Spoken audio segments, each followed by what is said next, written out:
Bueno, queda entonces para cerrar esta parte, sobre todo que me parece que es la más fundamental, eh, referente a estas lecturas que estaba haciendo sobre ética, tratar la segunda parte de la ética eh, que aparece en el periodo de la Atenas, en el periodo socrático, digamos, ¿ya?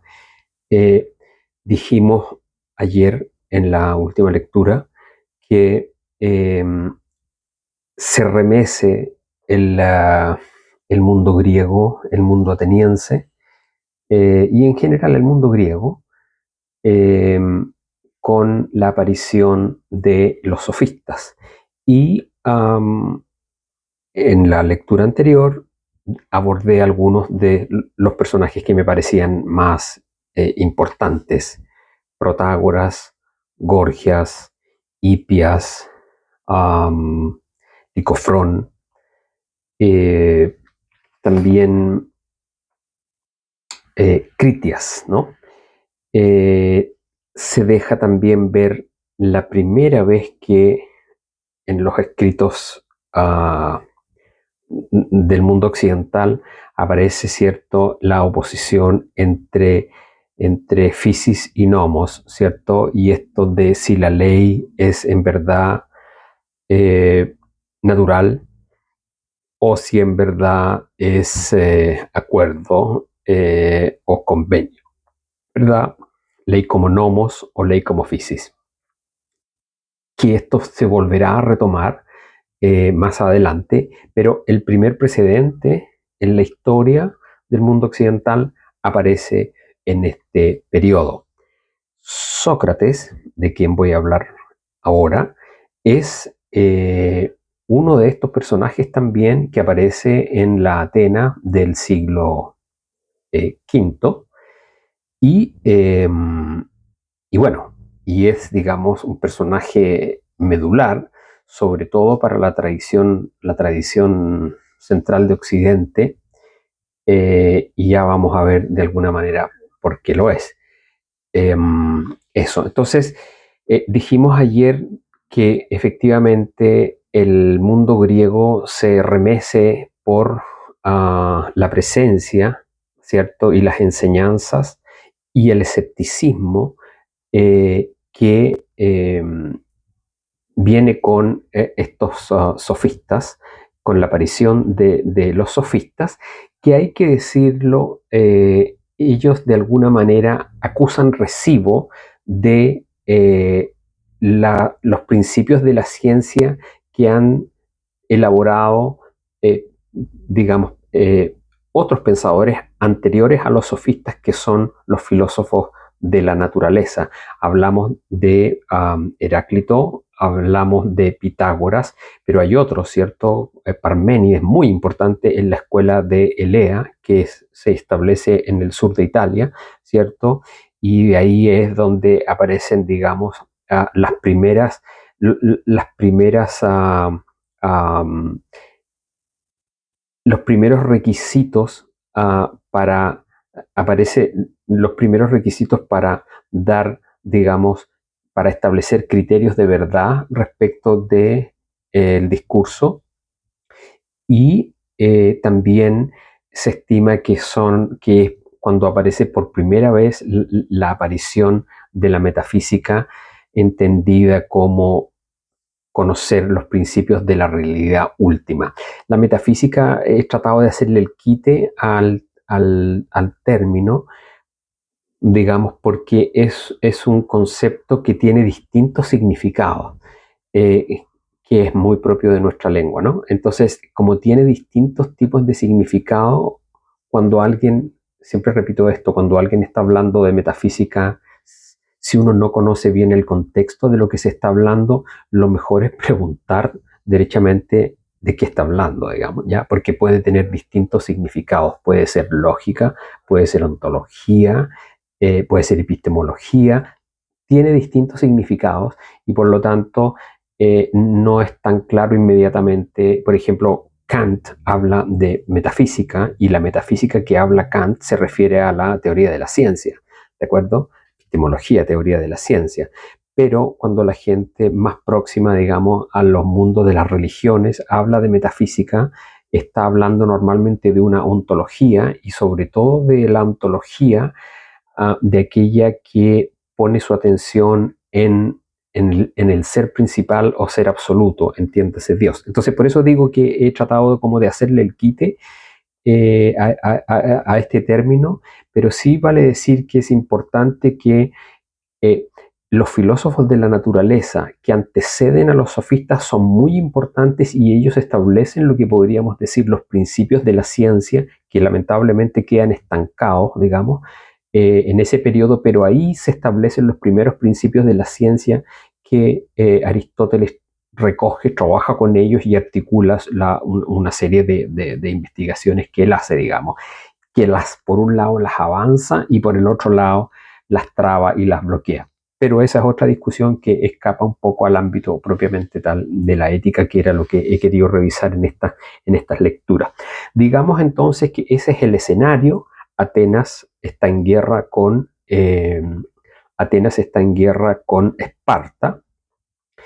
La guerra comienza con Pericles, comandante de los ejércitos y dictador, digamos, durante 30 años reelecto para el cargo en la democracia ateniense, pero él no alcanza, digamos, a terminar la guerra, muere antes y luego la democracia, digamos, la asume Cleón y la democracia empieza a volverse cada vez más radical. Y estaba también el problema de que los sofistas que han recogido las enseñanzas de los filósofos de la naturaleza se empiezan a cuestionar cuánto en verdad saben respecto de lo que se supone que saben, ¿no?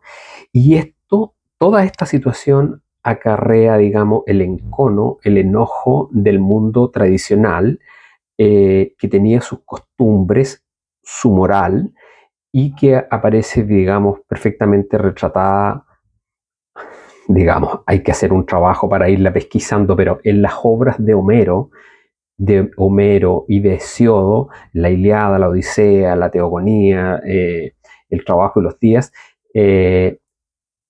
aparecen de alguna manera esos elementos que constituyen, que formaron, que estructuraron la tradición y por lo tanto la moral del pueblo griego, ¿de acuerdo? Entonces, esos escritos, como dije ayer, o cuando traté de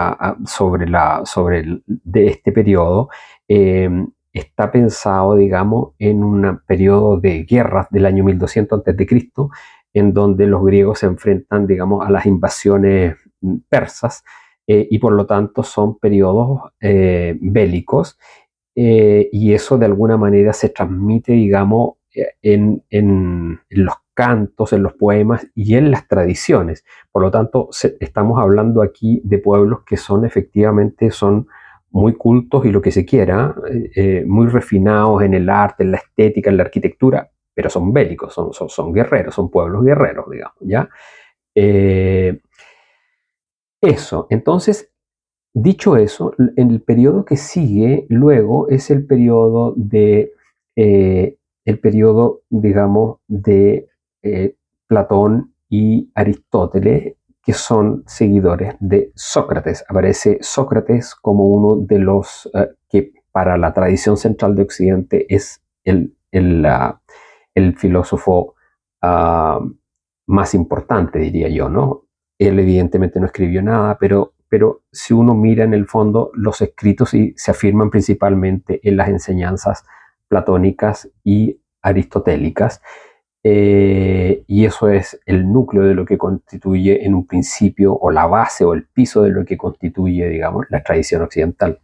Entonces, peripatéticos se llamaban a los seguidores y a las escuelas que se formaron, digamos, digamos, seguidoras en Atenas, seguidoras de las enseñanzas socráticas.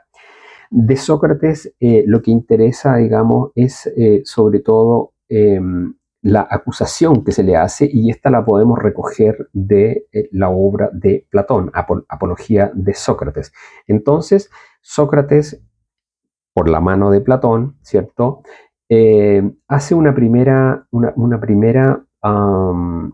resumen o parafrasea la acusación que hay en su contra por el juicio que se le hace. La acusación es impiedad, como yo he llamado a una investigación que desarrollé, en la cual titulé, digamos, de esa forma, toda esta investigación sobre ética y moral. Y entonces Sócrates parafrasea de la siguiente manera la acusación. Dice, esto escrito por Platón, ¿no? Dice, Sócrates delinque al ocuparse con exceso en la investigación de lo subterráneo y lo celeste, convertir en fuerte el argumento débil y enseñar a otros estas mismas prácticas. Así lo dice Sócrates, refiriéndose a la acusación que se le hace, ¿cierto? Esta acusación de impiedad. Entonces tiene dos patitas esta acusación. Una es las investigaciones sobre la naturaleza, y eso es lo que tiene que ver con lo que se dice como lo subterráneo y lo celeste, y esas son precisamente las investigaciones que han hecho los presocráticos, entre ellos Heráclito, como dije, Pitágoras y otros pensadores, Anaxágoras y otra serie, la escuela jónica, la escuela de Elea, etcétera, ¿verdad? Demócrito, etcétera, son los filósofos de la naturaleza, malamente llamados presocráticos. Y lo otro es la oratoria, y la oratoria efectivamente es algo que desarrolla nuestro filósofo del cual ya he hablado antes, que son Protágoras y Gorgias, ¿no? Y que tiene que ver con, ellos identifican que de todas las enseñanzas que se le puede dar a los jóvenes atenienses, la más importante es aquella que tiene que ver, como ya lo comentamos antes, con la hacienda familiar, el interés propio y la cosa pública, el interés de la ciudad. Esas son las dos cosas más importantes que para ellos constituyen, digamos, la ciencia política, y que es lo que todo joven, digamos, bien dispuesto y de buena familia debiera aprender, y no las enseñanzas sobre cálculo, matemática, geometría y música que él, digamos, considera los sofistas, entre ellos Protágoras, consideraban que de alguna manera echaban a perder a los jóvenes y los desvirtuaban de lo que debía ser lo más importante. Sin embargo, en la misma apología, Platón formula la acusación de Anito, ¿ya? Y la acusación de impiedad es hecha por tres personajes que aparecen en la apología de Platón, ¿cierto? En la apología de Sócrates, que son Anito, Meleto y Licón. Entonces, la formulación de la acusación es que, comillas, Sócrates comete los siguientes delitos. No cree en los dioses en que la ciudad cree, trata de introducir dioses extraños y corrompe a los jóvenes.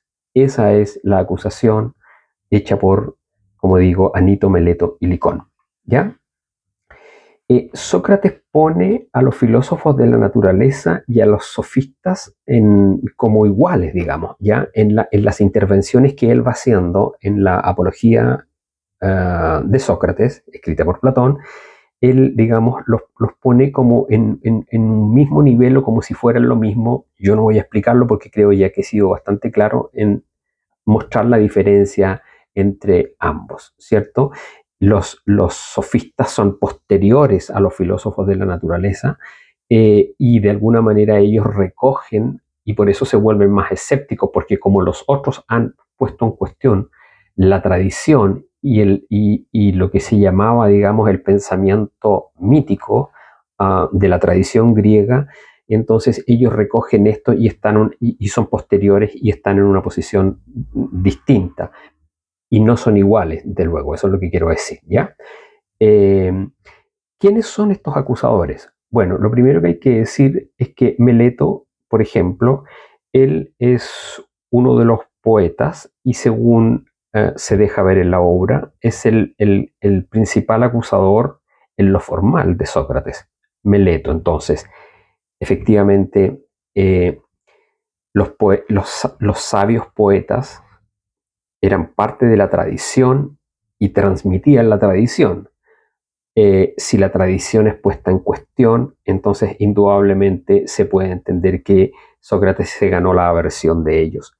Por otro lado, Anito representa a los artesanos de la ciudad, y Anito también es un político, ¿ya?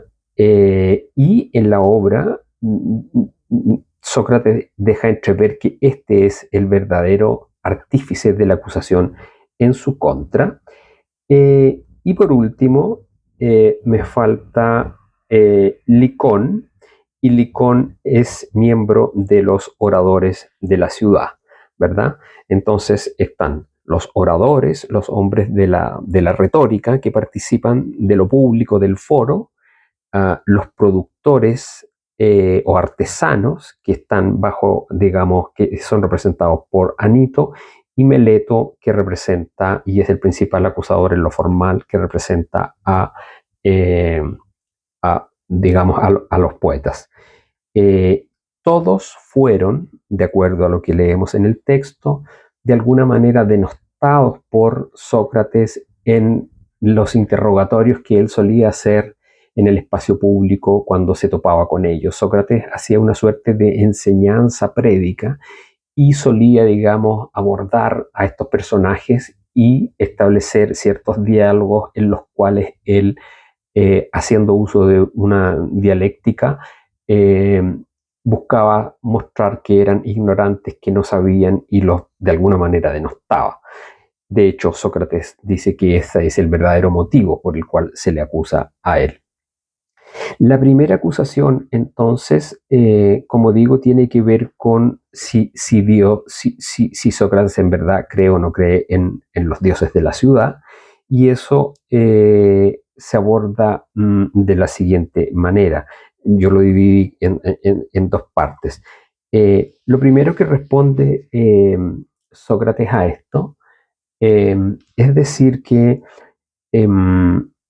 él ha preguntado, él ha ido a consultar a los dioses de Delfo, y ha preguntado, él, Sócrates, preguntó si había un hombre más sabio que yo, dice Sócrates, ¿no? En la tribunal, ¿ya? A lo cual la pitonisa respondió que no había nadie, ¿de acuerdo? Eso fue lo que dice Sócrates, declara Sócrates, ¿cierto? Entonces, fue la propia pitonisa, dice los propios dioses, en voz de la pitonisa, los que le dijeron a él que él era el más sabio. Y por lo tanto, dice entonces Sócrates que eso prueba de que efectivamente él cree en los dioses, digamos. ¿Ya? No puede acusarse de lo contrario si es que él no hubiese ido a buscar, digamos, una respuesta de la pitonisa al dios de Delfos. Y ellos lo declaran el más sabio, ¿ya? Y por eso dice que él pasó su vida preguntando el resto, ¿ya? Y como digo, eso es lo que él dice, es la causa en verdad. Mostrar la ignorancia de los demás es lo que ha causado el hecho de que lo calumnien en este juicio, ¿ya? También dice que a partir de ahí él entiende que tiene un mandato divino, ¿verdad? Que tiene un mandato divino, y que ese mandato consiste en el fondo, ilustrar a los ciudadanos de Atenas, proteger la ciudad que le ha sido encomendada, dice él, ¿ya? Entonces pregunta, por ejemplo, a Meleto, dice, ¿qué es mejor? ¿Vivir en una ciudad, vivir entre ciudadanos buenos o entre ciudadanos malos? ¿Cierto? Entonces se deja ver ya este pensamiento dicotómico que tiene muy propio que es de Sócrates, ¿cierto? En que las cosas son buenas o malas, son blanco o negro, ¿ya? Y esto viene, yo diría que es una herencia nefasta para el pensamiento occidental y para cualquiera que quiera ver las cosas de esa manera, digamos, siempre o blanco o negro, todo, digamos, en una manera como dicotómica, ¿no? Eh, Él también dice que se comenzó a preguntarse a sí mismo, como asumiendo un poco esto que ya antes había dicho Heráclito, ¿no? Que él se investigó a sí mismo y de esa manera cultivó su sabiduría y su conocimiento. Bueno, Sócrates recoge esta idea también, ¿no?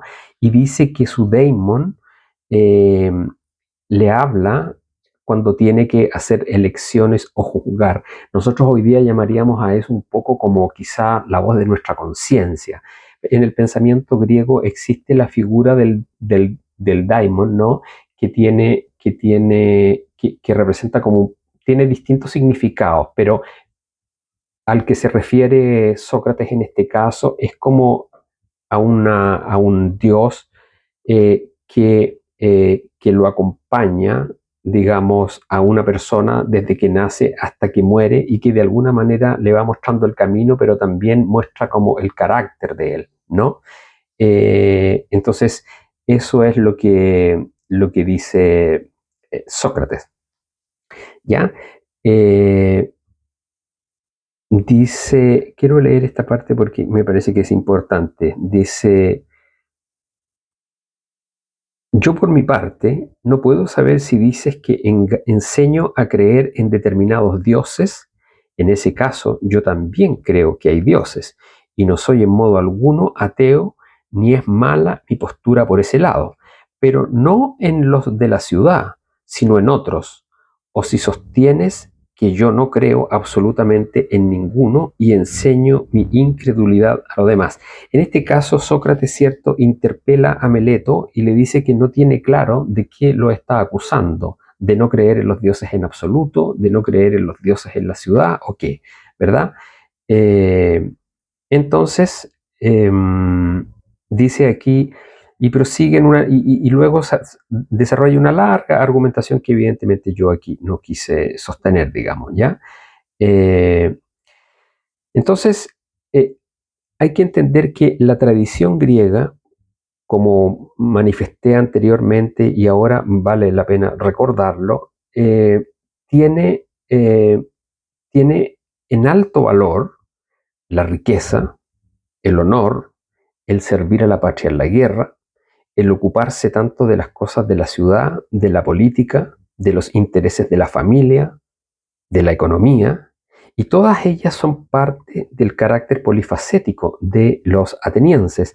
Esto, cierto, también aparece muy claro en los discursos que Tucídides recoge de la obra de Pericles, ¿no? Cuando Pericles habla acerca del carácter del ciudadano ateniense, que son muy notables. Entonces, la tradición griega anterior, que viene, como digo, de los poetas y de los tiempos homéricos, tiene en un alto valor la riqueza, el honor, el defender la patria, la política y la economía. Y lamentablemente vamos viendo que Sócrates desprecia todas estas cosas, no participa de la política, no cuida de sus bienes económicos y familiares, eh, etcétera. Entonces, quizás me estoy adelantando un poco, pero ahí, digamos, hay, entran en colisión, eh, efectivamente, podemos decir, hay argumentos para acusarlo de que él en el fondo enseña otra cosa y busca, digamos, o está socavando los valores y la moral del pueblo ateniense, digamos, ¿ya? Entonces, la acusación de alguna manera como que parece tener cierto sustento. Eh, Recordar que esta era la moral de un pueblo guerrero, como dice, que es de donde vienen del año 1200 antes de Cristo y de ahí son el periodo sobre el cual los poetas sabios, digamos, escriben sus obras, digamos. Ellos son del año al menos del siglo IX antes de Cristo, como del año 800 antes de Cristo aproximadamente, pero los mitos sobre los que escriben son de 400, 500 años anteriores a ellos, ¿de acuerdo? Eso. Y por supuesto, una cosa que es muy importante para nosotros también y que me interesa dejarla clara aquí, es que para ellos lo útil es importante, ¿de acuerdo? O sea, en Protágoras y en general siempre lo útil se consideró como algo valioso, y es importante decirlo porque en nuestra cultura y sobre todo en países como Chile y países de tradición católica, el utilitarismo es visto como una cosa negativa, digamos, ¿ya? Entonces eso marca también el derrotero de nuestra tradición, digamos, ¿ya? Eso quería, como valía la pena comentarlo, ¿ya? Entonces, efectivamente, dice, por ejemplo, Sócrates, atendiendo, digamos, a esta acusación de que no cree en los dioses, dice, cuando el Dios me ordenó, según creí y deduje, su misión resulta, digamos, entonces, en invertir los valores atenienses, que era lo que estaba diciendo yo. Sócrates efectivamente no participa de la vida política, algo que se le achaca a él, digamos, ya, y para lo cual él tiene una respuesta. Entonces, en ese escenario, en el tribunal donde él está siendo juzgado, Sócrates procede a tomar la palabra y le pregunta al tribunal, dice, hombres de Atenas, la ciudad de más importancia y renombre en lo que atañe a sabiduría y poder, ¿no te avergüenzas de afanarte por aumentar tus riquezas todo lo posible, así como tu fama y honores, y en cambio no cuidarte ni inquietarte por la sabiduría y la verdad, y porque tu alma sea lo mejor posible? Efectivamente, hay que decir que esto ha sido también observado por otros intelectuales, digamos, contemporáneos, ¿no? Que efectivamente los filósofos de la naturaleza eh, eh, lo que hacen es que, viendo toda la mudanza del mundo, que todo cambia, ¿verdad? Que nada perdura y que todo cambia con una tranquilidad y agudeza propia de ellos, ellos se dan cuenta que, sin embargo, hay un orden, lo comentábamos en otro video, ¿cierto? De los presocráticos, de los sofistas también. Ellos observan que hay regularidades, que hay permanencia, que hay un orden, ¿verdad? Detrás de toda la mudanza, de todo lo aparente. Entonces, Sócrates de alguna manera tiene también este sello, esta mácula, ¿cierto? Y él entonces por eso pregunta, porque detrás de lo aparente hay cosas que son, podríamos decir hoy día el término, como esenciales, que tienden a permanecer, ¿no?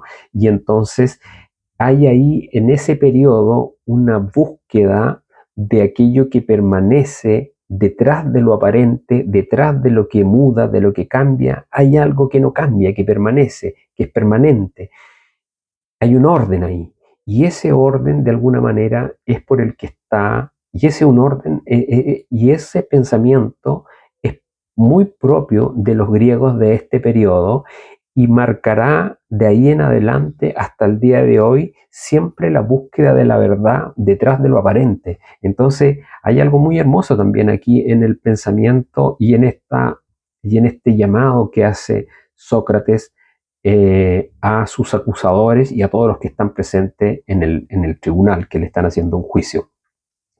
Pero como digo también, moral es costumbre, y la costumbre era considerar todo esto que él critica como propio de la valoración. Es un poco lo que ha ocurrido acá cuando los ambientalistas han salido, digamos, a condenar que hayan carreras de perros galgos, que haya rodeo y ese tipo de cosas, condenándolas como actos barbáricos que van contra la naturaleza, cuando en el fondo son parte de la tradición propia del pueblo chileno. Y entonces, evidentemente que es, guardando las proporciones, es los, la gente que participa del rodeo y de las carreras de los galgos participa de una cultura y de una tradición, y por lo tanto para ellos es valioso. Y entonces vino esta gente y dice, lo que tú haces está malo, qué sé yo. Bueno, acá, poniendo las cosas en un paralelo, digamos, y guardando las proporciones, es algo similar, ¿no? el pueblo ateniense ha considerado valioso y tradicional, y por lo tanto que es lo moral, es puesto, ¿cierto?, por estos nuevos hombres que descubren y que ven ciertas y que quieren buscar la verdad detrás de lo aparente. Hay ahí una pregunta punzante que él hace y que obviamente hace que también se gana la enemistad, ¿cierto?, de aquellos que están ahí en el tribunal, ¿verdad?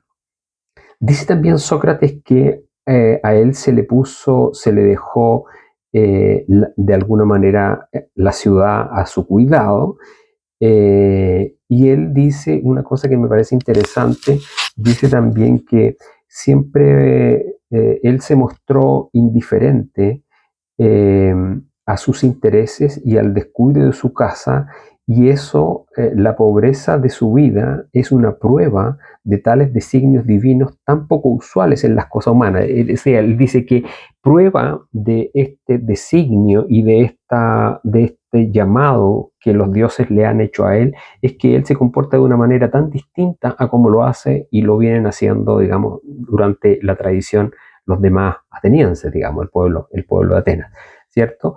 Y entonces esta conducta que desprecia lo humano es, en mi opinión, el antecedente propio de luego la escuela cínica, digamos, que es mendicante y que adopta una serie de posturas que de alguna manera han llegado a nosotros hasta el día de hoy, digamos, la famosa idea de la justicia social, etcétera, pertenece, digamos, a la escuela cínica, que es posterior a Sócrates, pero que recoge de él esta idea, ¿cierto?, eh, que él dice de despreciar las cosas humanas y enfocarse en la educación. Pero esa es harina de otra costal, estamos hablando de Sócrates, y Sócrates lleva una vida, como digo, entonces, despreocupada de lo que, y distinta a la que la gran mayoría de los atenienses respeta y valora como propio y como tradición, digamos, ¿ya? Y como moral. Eh, Después dice, de alguna manera se le pregunta y se le reprocha por qué él no ha participado, digamos, de la vida política entonces, si tiene esta postura. Y aquí hay algo muy interesante que dice lo siguiente. Eh, Dice, necesario será que el que quiera verdaderamente luchar en la defensa de lo justo, si pretende sobrevivir algún tiempo, por poco que sea, actúe en privado y no público. Entonces, esta razón no habría sido útil, dice él, eh, a la política ateniense, ¿verdad? Entonces, presenta aquí una actitud utilitaria que nos revela una cierta contradicción en él, ¿no? Que rechaza lo utilitario, pero al mismo tiempo, cuando él es puesto, digamos, en entredicho de por qué no participa de la vida política pública, él da esta respuesta, ¿no?, que he leído textual. Eh, Eso. Ahora, eh, ¿cuál es el problema de esta posición? De esta posición que es que aparece en Sócrates y que uno la puede observar sobre todo en Critón, eh, ¿cierto? En Critón, la obra de Platón, y es que esta posición tan o es blanco o es negro o es bueno o es malo o son justos o injustos, es muy propia de el bueno de Sócrates, ¿ya? Eh, pero resulta que, como en un diálogo que aparece referido a Tucídides en el libro de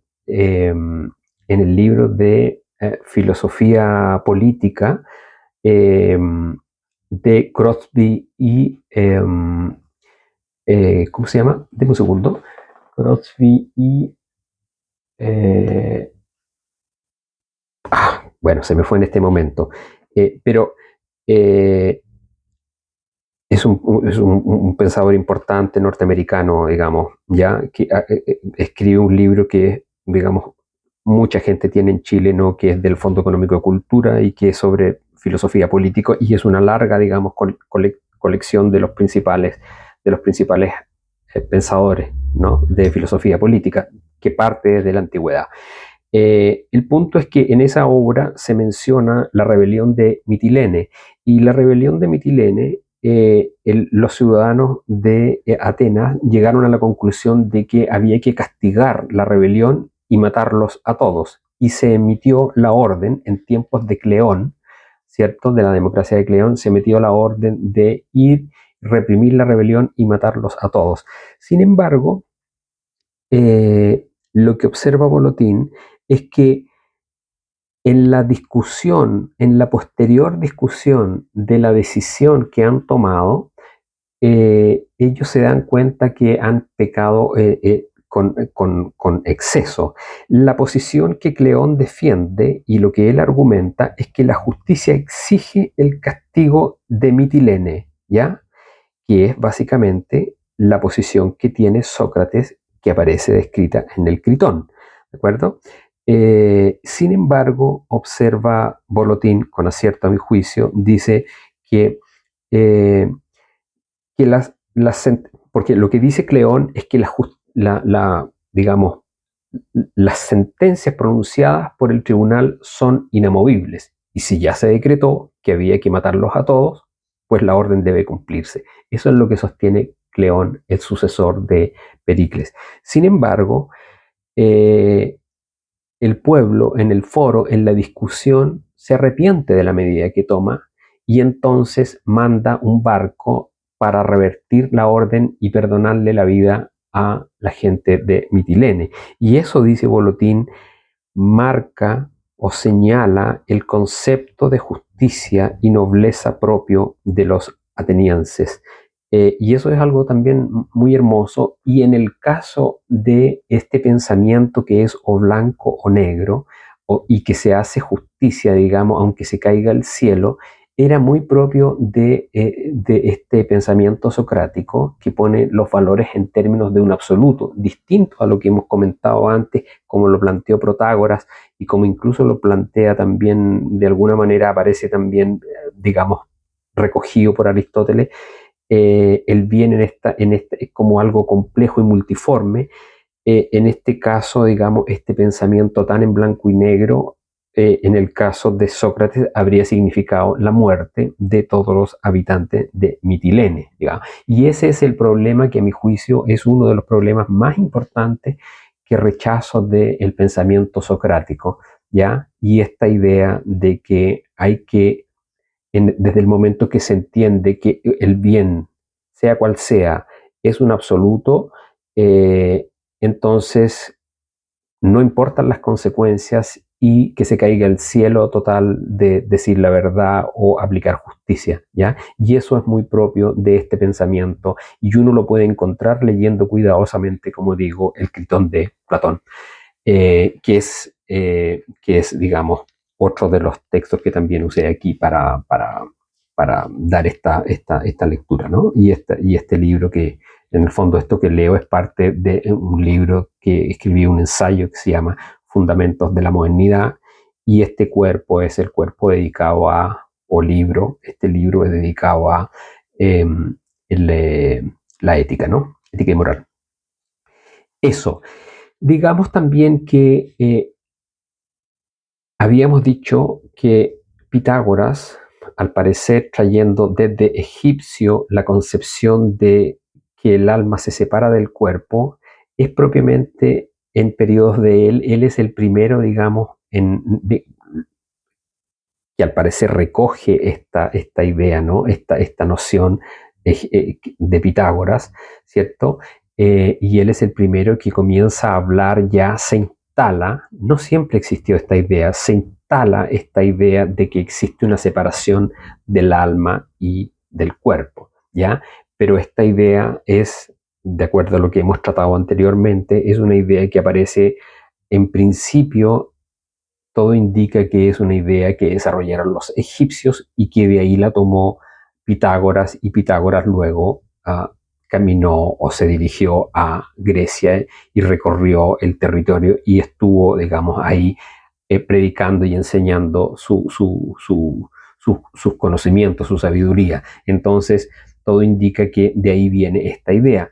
Pero, como digo, en Sócrates aparece ya por primera vez como porque hay que decir que los pensadores, los filósofos de la naturaleza, entre ellos Pitágoras, han sido bastante oscurecidos. Nosotros conocemos a Pitágoras principalmente por el teorema de Pitágoras, digamos, ¿ya?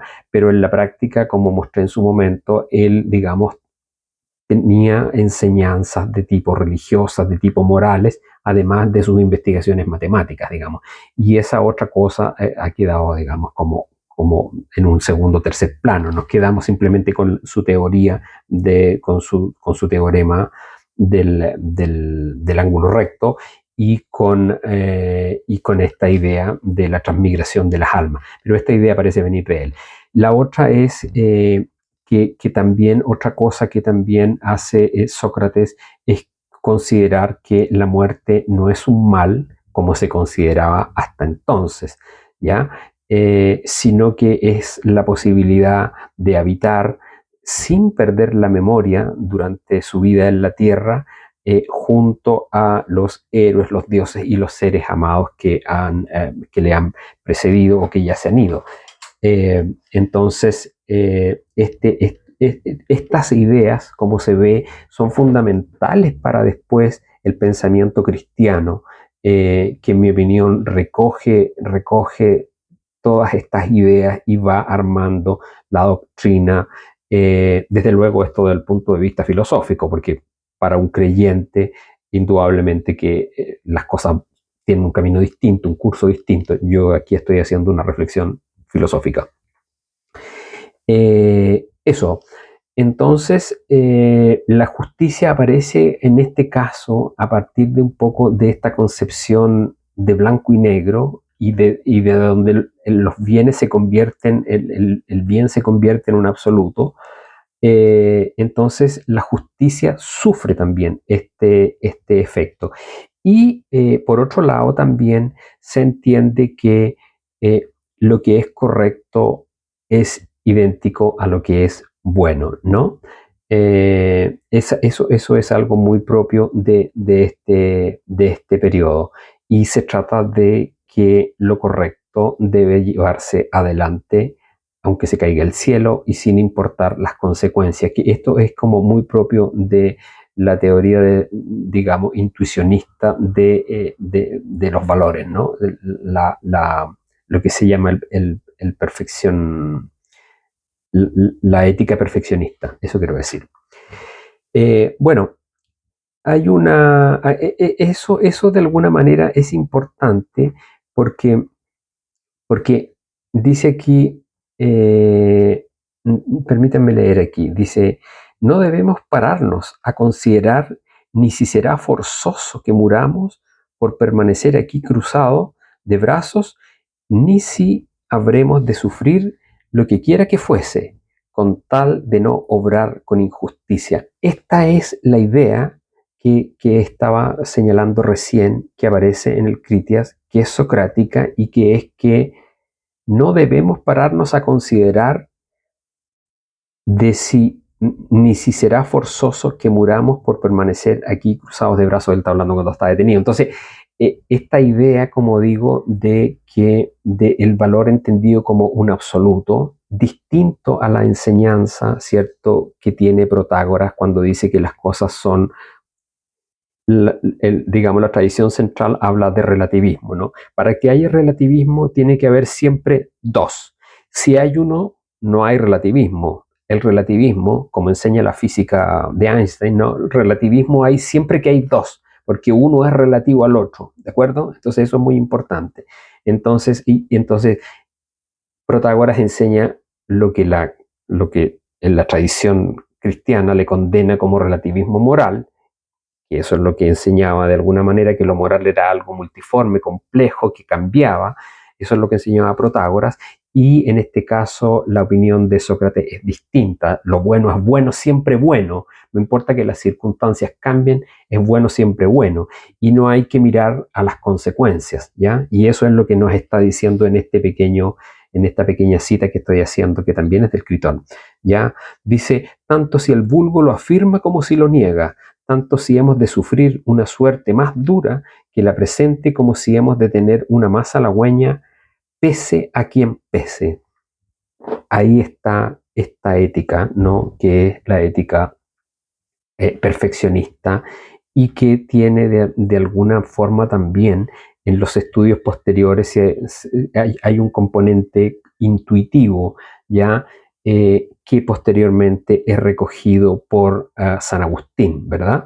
Eh, Dice que la ética de Sócrates, digamos, tiene una convicción absoluta, cuya verdad radica en una convicción íntima. Esto es lo propio de la ética intuicionista, ¿ya? Y perfeccionista, que es que la persona, digamos, el juicio, el criterio último respecto de la elección que hace, de la acción que toma, es intuitiva, y esto quiere decir que es una convicción íntima que tiene la persona.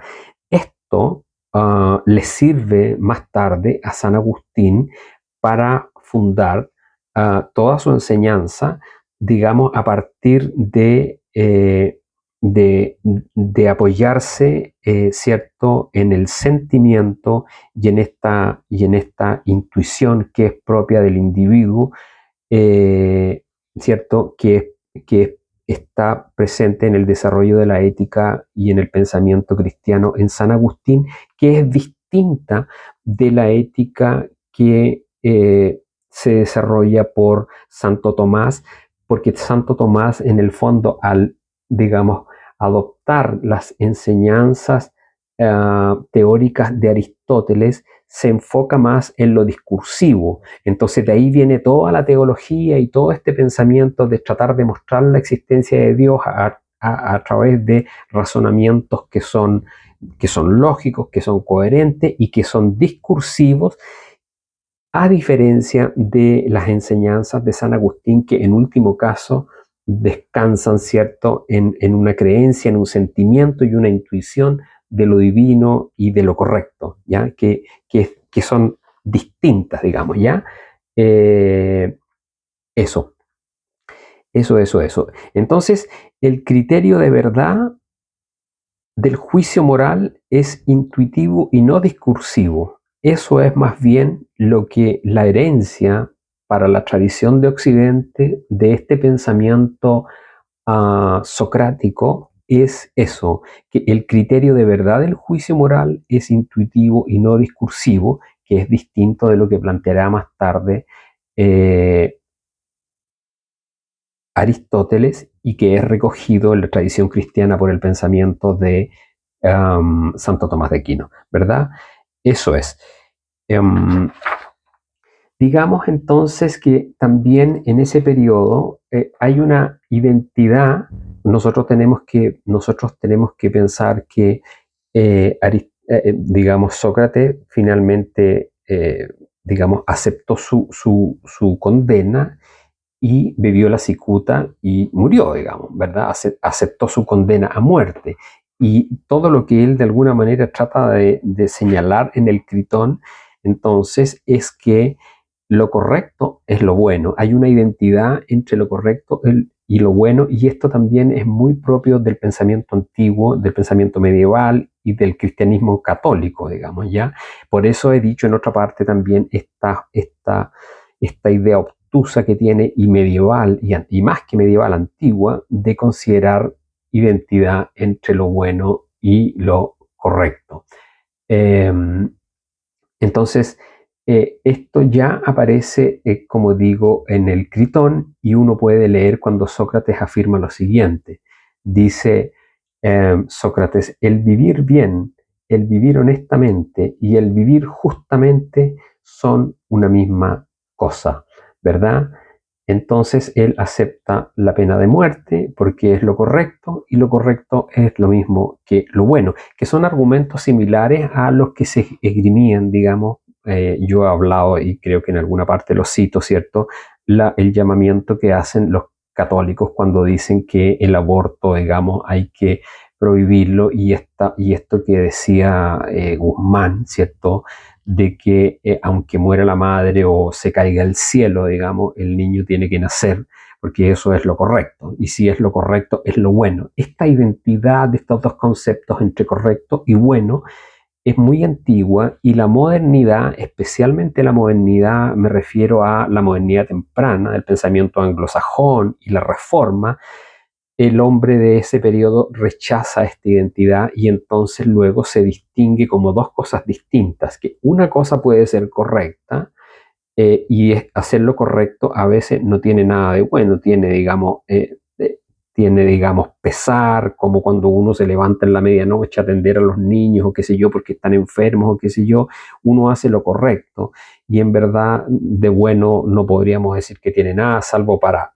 el otro, pero no para uno mismo. Entonces, la modernidad separa los dos conceptos como cosas distintas. Lo correcto es una cosa que puede ser eventualmente apegarse a la regla o pueden haber razones para ello y lo bueno es entendido como algo que favorece la vida siempre del sujeto que está actuando, porque se trata de la acción del propio sujeto, ¿no?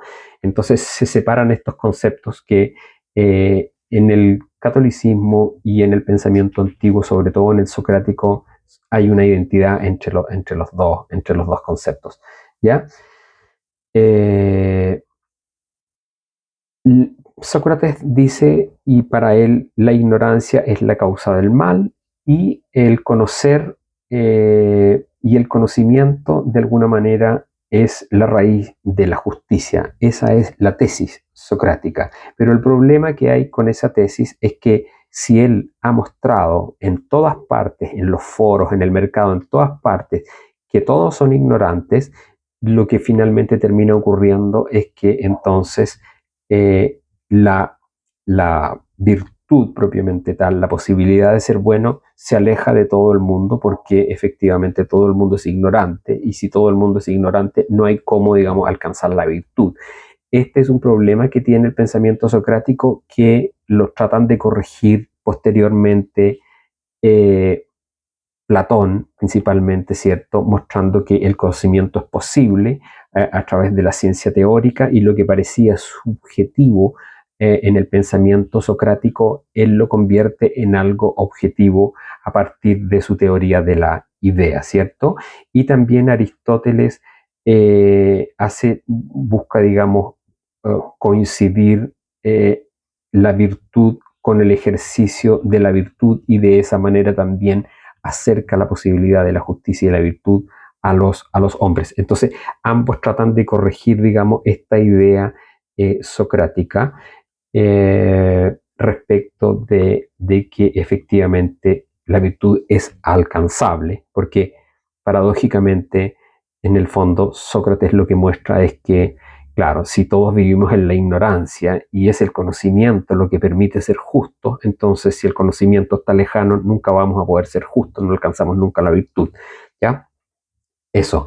Y también entonces eso tiene efectos para cada una de las dos academias que se van a formar, digamos, en estricto rigor la academia platónica y el liceo aristotélico, ¿cierto? El liceo se orienta mucho más hacia el conocimiento científico, hacia la botánica, la matemática, la astronomía o la biología, y el pensamiento, digamos, platónico es mucho más racionalista y se enfoca en la matemática, la astronomía y la música.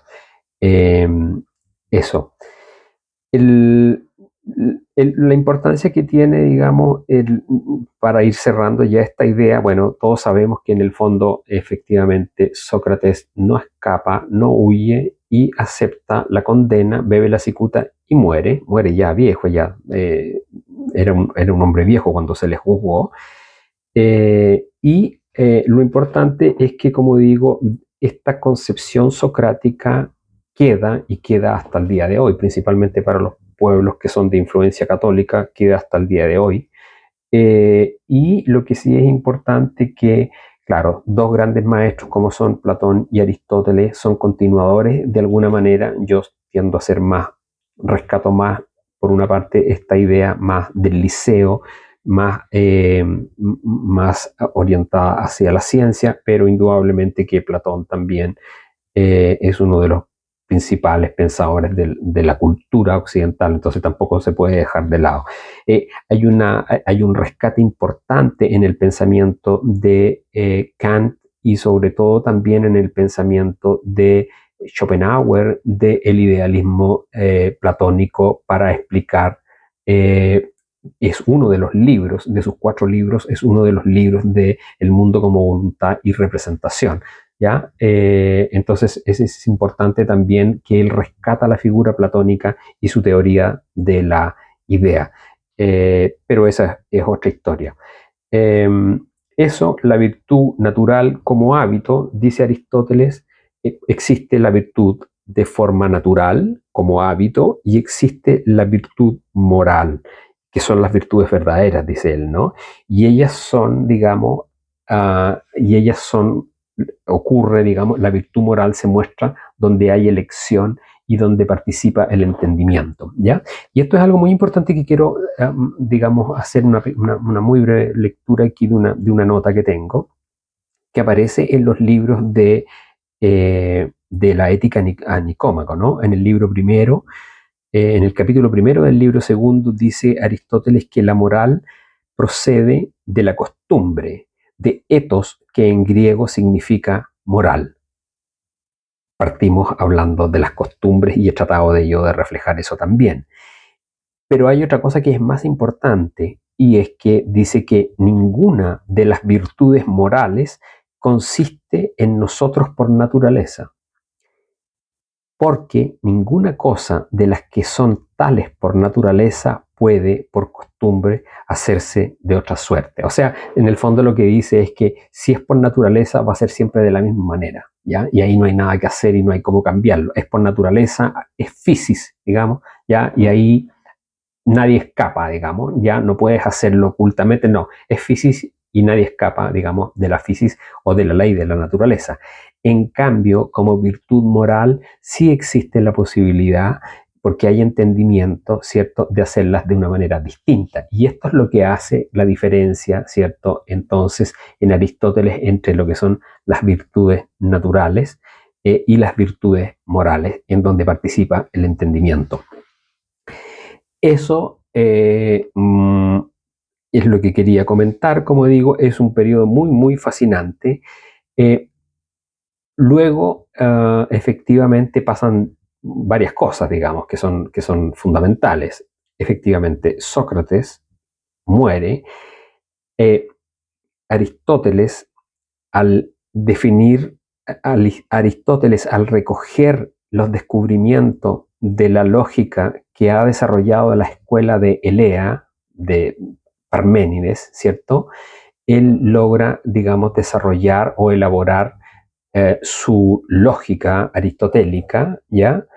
Y él establece lo que él denomina los criterios de verdad para que un discurso sea propositivo y pueda ser, se pueda decir de él si es verdadero lo que ahí se propone, lo que ahí se señala o no. Es muy importante. Es algo distinto. Un discurso siempre es significativo porque siempre se está significando algo, pero solamente podemos decir que un discurso es verdadero cuando se cumplen ciertos criterios, que son los criterios de verdad, y estos criterios los establece Aristóteles. ¿Y por qué esto es fundamental? Bueno, porque cuando los criterios quedan establecidos, entonces la verdad de la premisa moral viene dada por su racionalidad y ya no por la costumbre o ya no por la divinidad, porque aparece, digamos, porque cae, digamos, a partir de un libro y que lo señala la religión y que lo señala un mandato divino, o simplemente las costumbres ancestrales del pueblo, sino que la racionalidad es la que efectivamente da el valor o la autoridad respecto del juicio moral que se está haciendo. Y eso es muy importante porque en adelante, digamos, marca una fuente de estudios morales y de estudios éticos que son distintos de la divinidad y de la tradición. ¿verdad? Entonces, porque costumbres hay en todas partes y por lo tanto moral podríamos decir que hay en todas partes. Ya en todas partes también hay divinidad, entonces la religión siempre tiene también esta alimentación, digamos, a partir de la divinidad también. Pero con este desarrollo, primero a partir de los sofistas, dentro de ellos Sócrates, y con el desarrollo del pensamiento con Platón, sigue avanzando y ya Aristóteles articula y él habla, digamos, y pone la autoridad de la moral y de los principios, no ya en la tradición, que sigue teniendo una autoridad social, sino que en la lógica interna de lo que ahí se está. Y luego entonces podemos, recién él escribe sus éticas, ¿cierto? Sus dos éticas, la ética general y la ética Nicómaco, y entonces ya podemos hablar y se comienza a hablar propiamente tal de principios, ¿cierto? Entonces, cuando hablamos de principios, la moral en definitiva se transforma en ética, que hace referencia a los principios, y la moral es, digamos, más elemental y es más básica y hace siempre referencia a cuáles son las costumbres, digamos, ¿ya? Pero no hay unos criterios de verdad que son los que propone Aristóteles a partir de las enseñanzas que él recoge también, y esto es muy importante, ¿no? Cómo el conocimiento se desarrolla no a partir de un genio o 4 o 5 genios, sino que siempre es un trabajo uh, humano, societario de la humanidad que va recogiendo las distintas enseñanzas, a veces algunas como le ocurrió con la teoría de Demócrito que explicaba digamos, el universo y la física, que estuvo perdida prácticamente por 1000 años, ¿cierto? Y que es recogida recién en los comienzos de la modernidad, cuando a partir del Renacimiento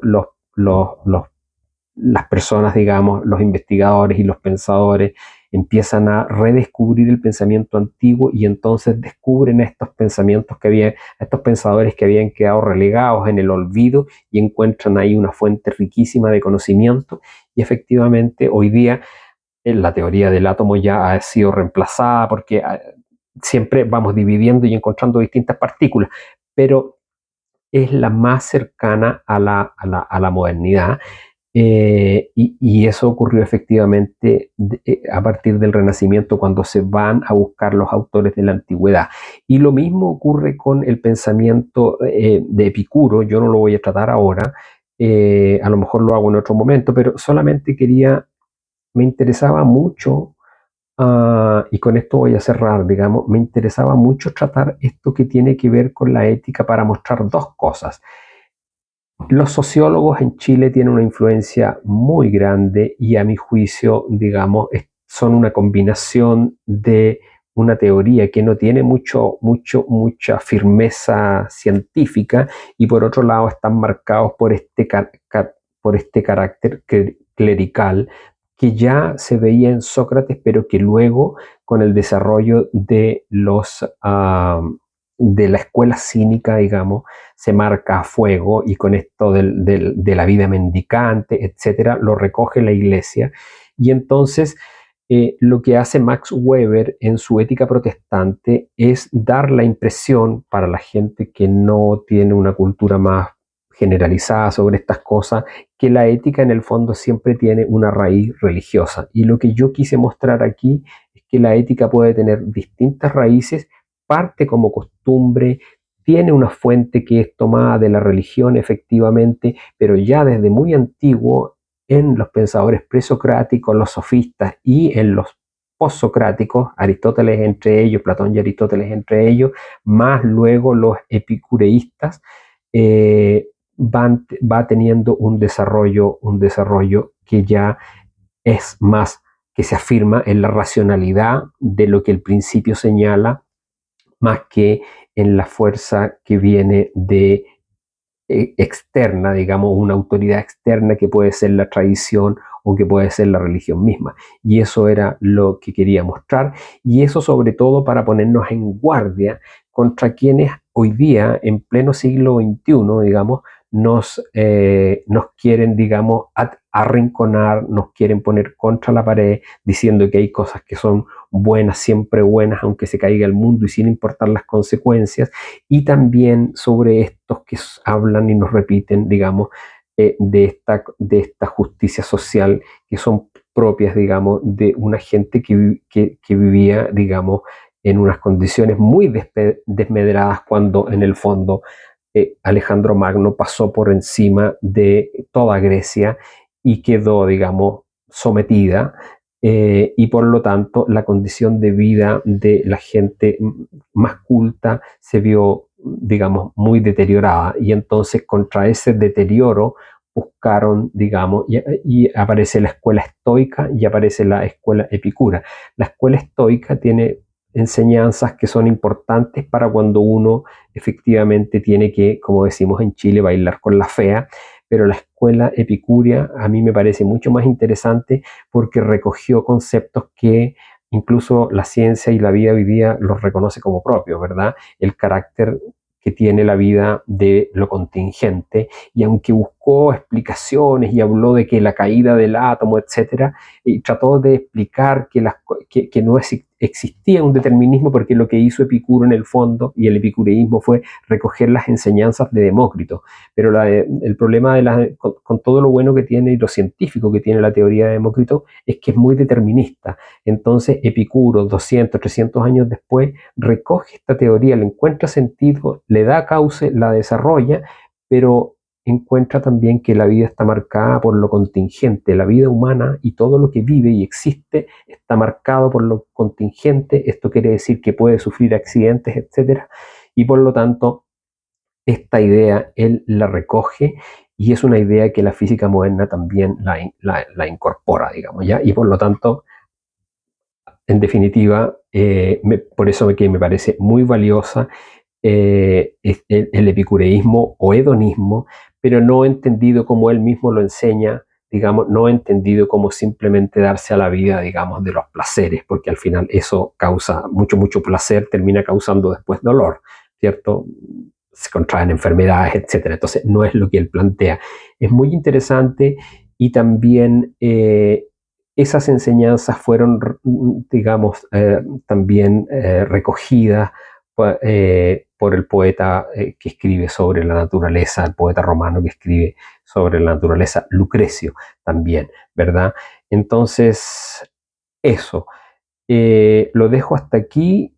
Voy a subir en algún momento el texto para que lo puedan leer con más detalle, porque ahí hay citas, y esas citas también ustedes pueden ir a buscarlas a los documentos y pueden perfeccionar más un poco a aquellos que les interese. Yo quería, digamos, compartir esto con ustedes. Eso.